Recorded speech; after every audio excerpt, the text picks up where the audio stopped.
J'ai une pensée sur le cœur, bien-aimé, à propos des versets suivants. Genèse 43, 1, 34, 44, 1, 12, Éphésiens 2, 11, 17, 18 et enfin Matthieu 26, 39. Il s'agit de toutes ces raisons que nous pouvons avoir de rester à distance quand le Seigneur aimerait au contraire nous avoir tout près de lui. Celui qui habite en nous, dans toute sa plénitude, cherche à être depuis longtemps la vie même de notre vie. Entre lui et nous, il y a une question de proximité sur laquelle la parole de Dieu jette une lumière particulière. L'expérience prouve que l'attachement qui unit le chrétien à son maître présente des variations considérables d'un enfant de Dieu à l'autre. Il suffit d'ouvrir le Nouveau Testament et de jeter un coup d'œil sur les différents groupes de disciples qui entourent le Seigneur Jésus pour se rendre compte que l'expression extérieure de cet attachement a sa contrepartie morale et spirituelle. Les uns sont tout près de lui, tandis que d'autres, plus nombreux, se maintiennent à une certaine distance, et que d'autres encore restent tout à fait à la périphérie.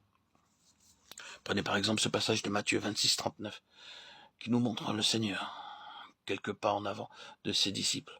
Nous sommes là, au centre de cette immense gravitation de fidèles et d'amis qui, de près ou de loin, s'intéressent à sa personne.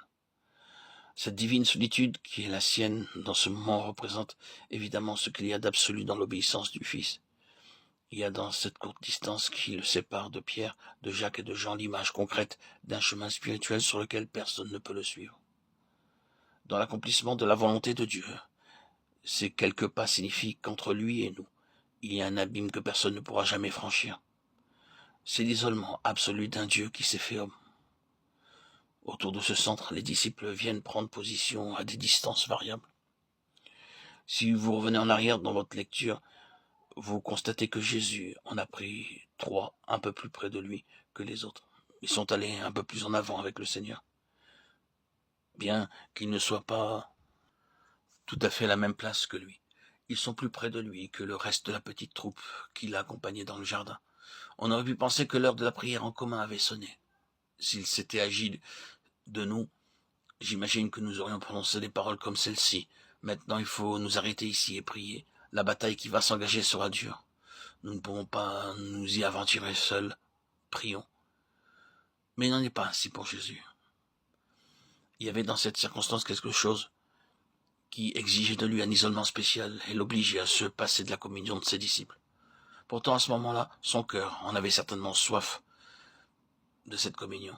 Mais au lieu de céder à ce désir légitime, au lieu de s'associer à ses disciples pour constituer avec eux un front commun, ou plutôt au lieu de les associer en les élevant jusqu'au bout à la hauteur de ses propres circonstances, non, il fait quelques pas en avant. Ils ne peuvent pas, eux, le suivre jusque-là, il les laisse derrière lui. Si nous lisons encore ce verset un peu plus haut, nous voyons que les 8 autres disciples sont laissés encore plus loin. D'abord Jésus seul, puis les 3. Ensuite, plus loin, les 8. Si de là nous passons au livre des Actes, nous trouvons au chapitre 1er un rassemblement de 120 personnes. Ces 120 avaient certainement suivi Jésus déjà avant la croix. Ils ne sont pas devenus disciples depuis sa mort. Mais ils appartiennent à un groupe déjà plus distant. Ils ne sont pas dans le jardin. Quelque chose les retient ailleurs. Ils ne sont pas aussi près de Jésus que les 8 ou que les 3. Dans un autre passage, en Corinthiens 15, 6, nous découvrons qu'il y en avait encore 500 autres. Il est apparu, dit Paul, à plus de 500 frères à la fois. Quand les 120 sont réunis dans la chambre haute, où sont donc les 380 qui manquent? 380 absents au moment où l'on prie et où l'on attend la promesse du Père. Les 500 se sont partagés. Il n'y en a là que 120. Les 380 autres sont ailleurs. Et l'on pourrait ainsi prolonger les discours.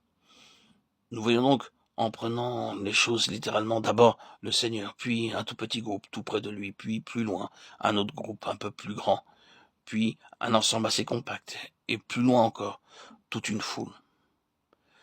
Et qui dira tout ce qu'il y avait encore de bienveillance et de sympathie anonyme sur les confins extrêmes de cet immense rayonnement?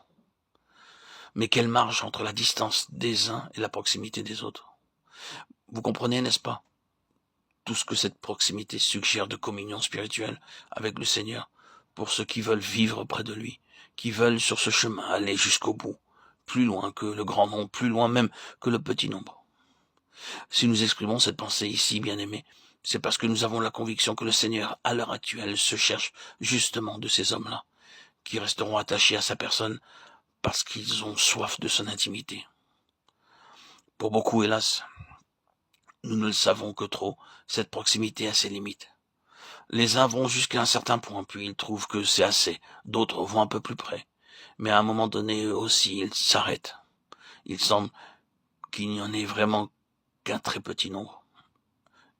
Une infime minorité qui délibérément supprime toute distance et en viennent à ce degré de communion où en toute chose on sent, on pense, on veut avec lui et comme lui. C'est cela qu'il cherche pour ceux qui l'aiment assez, se les attacher au point de les faire devenir un avec lui en esprit.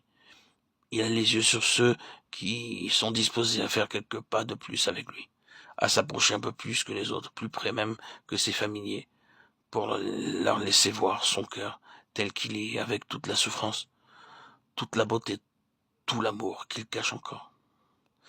Il semblerait que ces différences de proximité révèlent dans chaque cas un état spirituel correspondant.